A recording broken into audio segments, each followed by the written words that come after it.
Hello and welcome to another edition of Toys from the Attic. For today's episode, I thought I'd be taking a look at Toy Biz's 1980s Dr. Octopus action figure. So without further ado, let's take a closer look at this guy.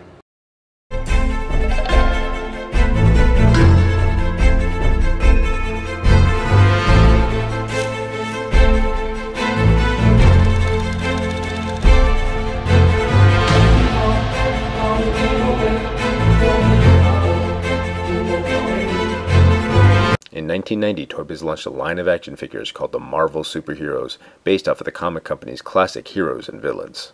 Some of the featured characters were Captain America, Doctor Doom, Hulk, Spider-Man, and his tentacle-wielding nemesis, Dr. Octopus. Okay, so here we have Toy Biz's original 1990s Dr. Octopus action figure. And for a toy that's over 25 years old, he holds up surprisingly well. Yeah, granted, he doesn't have a lot of the super articulation or detailing of toys today, but he has that nice retro feel and look to him. And I'm not just talking about the toy being retro. I mean, if you remember the original Dr. Octopus, he was actually rather plain and kind of dumpy. And this guy captures it fairly well. I mean, yeah, granted, he has some sculpted muscles in the chest and on the arms, but I can overlook that. It's the face that's actually really important for me. That snarling grimace of a mouth, the dorky eyeglasses, and that stupid haircut. It just looks like he kind of jumped right off the page.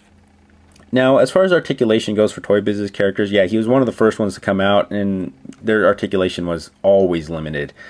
The heads can only move side to side, the arms up and down, legs forward and back, and if you were lucky, some of them had a little knee joint right there. As far as his gimmick go, well, his main gimmick was his tentacles. They were made of this softer, rubbery plastic with a nice wire inside, so you can kind of bend them in any shape you wanted, wrap them around objects for him to hold on to, or wrap them around the neck of Spider-Man. I will admit, when I was a kid, I didn't really much like this feature. Always, for some reason, my OCD would act up and I wanted the tentacles to always remain completely straight. However, looking back, I like these a lot more just because there's so much more you can do with them, unlike the later Dr. Octopus that came out from Toy Biz. That one I liked at the time, but looking back, it's a little bit of a disappointment. Now, you're probably noticing that he has two different attachments on the ends of his tentacles right here. He has a set of claws and a set of suckers, and I will apologize that the suckers don't work anymore just because of age, and this one was chewed up by my cousin's cat. As a matter of fact, this is my cousin's version of the action figure. Mine broke over the years.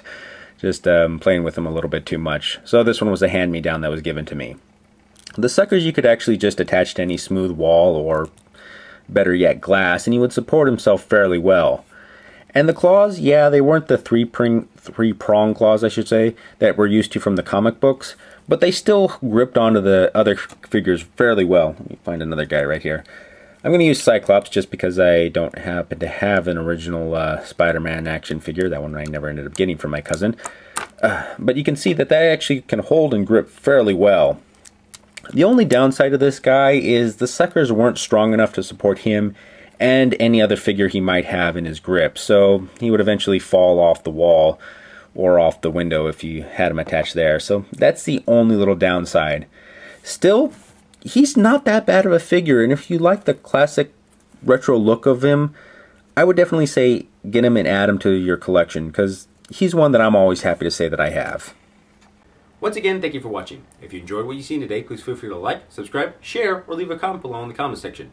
Any advice for the show will be greatly appreciated. Who knows, something you suggest may appear on the show in the future.